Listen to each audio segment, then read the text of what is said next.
Happy New Year everybody, and welcome back to the channel. This week something new for the channel.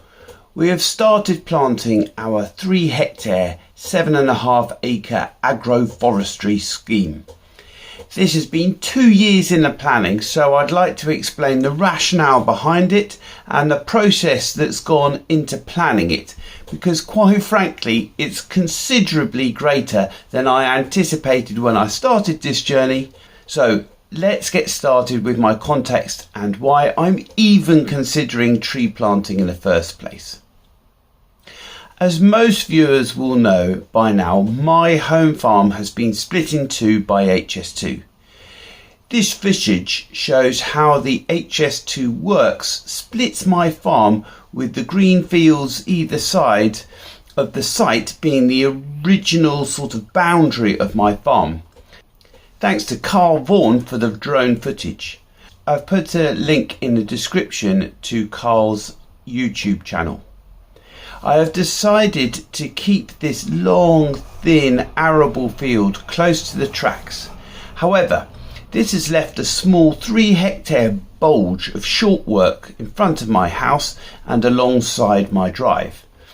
We have been grazing this for the last few years. However, ever since HS2 cut through the majority of my pasture fields, we made an early decision to sell our home flock and to concentrate on arable crops.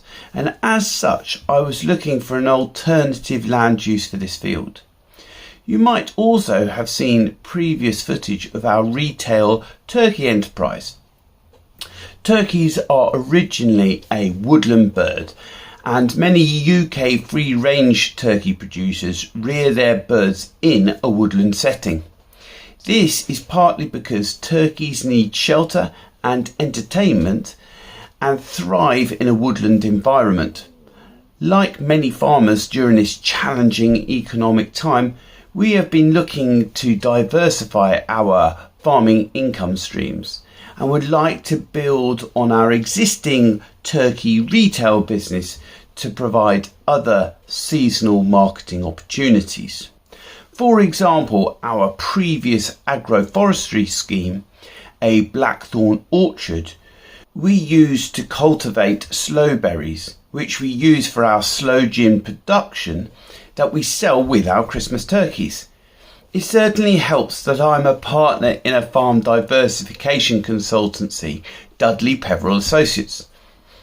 So I can at least draw on the in-house expertise and use my own farm experience to help other farmers considering similar diversification ventures. Certainly we made some mistakes with the blackthorn orchard, and we were keen to avoid those when we attempted this larger scale agroforestry scheme. In fact, avoiding mistakes was the focus of the Farm Ed Woodland Trust course I attended back in September 2022. I was also enrolled on the course because I was looking to finance my agroforestry scheme through the More Woods project. We started with working through a hypothetical farm and answering 5 key questions. Firstly, understand the present context on your farm. 2. Set our agroforestry objectives. 3. Define tree pattern and placement. 4. Select species. And finally 5. Define final spacing and arrangements. These elements can be broken down further, as you can see from this worksheet. It is worth noting that everyone and every farm will have their own unique context, and what was right for me will be different for others. This is partly why I'm outlining the method so you can follow my thought process within my situation rather than simply following the planting scheme. Understand the present context on your farm. Existing trees in the area are black poplars, which appear to grow well, and we have heavy soil with plenty of local surface water. Regarding infrastructure, access is good to the field, and we're close to the farmstead, which would aid maintenance of the trees in future. Interestingly, in the present context section, we were challenged to identify the farm's current inputs and outputs and highlight any which could be replaced or minimised by tree production. Inputs that the farm currently requires include compost, fertiliser, poultry feed, heat and power, all of which I thought could be reduced by growing trees. Next was setting our agroforestry objectives. When it came to setting agroforestry objectives, I was very conscious that I didn't want the trees to simply grow for aesthetic, and that land utilisation and return on investment were important. So, listing these problems that I was trying to solve as land utilisation, aesthetics, enhancing biodiversity, improving drainage, and providing a source of fuel and heat. Regarding community, there are lots of potential retail customers locally, some of which might even be interested in becoming involved with tree establishment and care. Regarding the farm elements, we have an existing arable enterprise, access to a flying flock of sheep, and as previously mentioned, we have our retail turkey enterprise. Next came defining tree pattern and placement.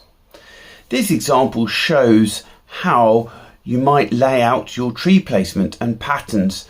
For example, along the fence line, you might wish to create a shelter belt. You would plant a double row, each row 5 meters apart in single tree rows, offset by possibly 1.5 meters to create a wind shield, and varieties you would include Scotch pine, hazel, even field maple.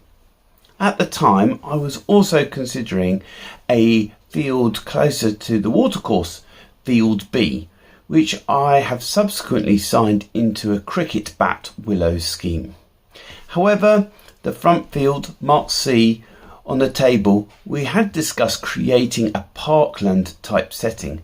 However, in the final design, we chose a silvopasture alleyway plantation layout. Next comes select species, and as you can see from the table, attributes are divided into positive and negative. In this particular example, we were considering poplars, the positives being shade, air quality, humidity, sound buffering. Below ground, they are very good scavengers of nitrogen. Uses include pollarding to produce wood chip and firewood. When it came to the negatives, certainly I was concerned about the willows blocking existing land drains, and most of the other concerns related to accessing and paying for the mechanical shearing and harvesting of the wood chip. For fruit and nut trees, I was concerned about generating marketable product and the existing knowledge gap regarding top fruit and nut tree care.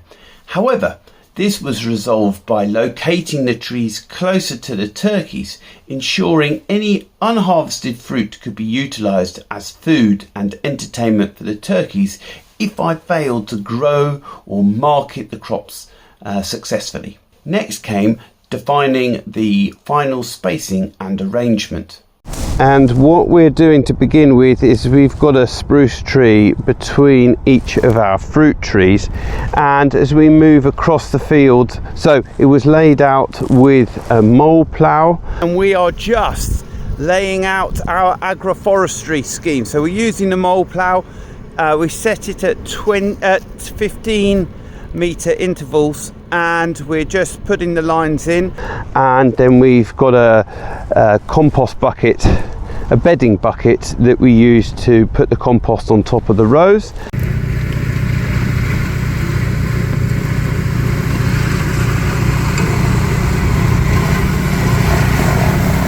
Fruit trees this end as part of our turkey polytunnel, just there. It's a bit dilapidated. but as we go across the field there's going to be more nut production, and this end of the field is going to be more fruit production. So created as part of our woodland creation scheme. Then as we went further away from the house, we included nut varieties such as sweet chestnut and hazel, which could also double as biomass production if we failed to grow or market the fruit crops successfully. Next came establishment and protection.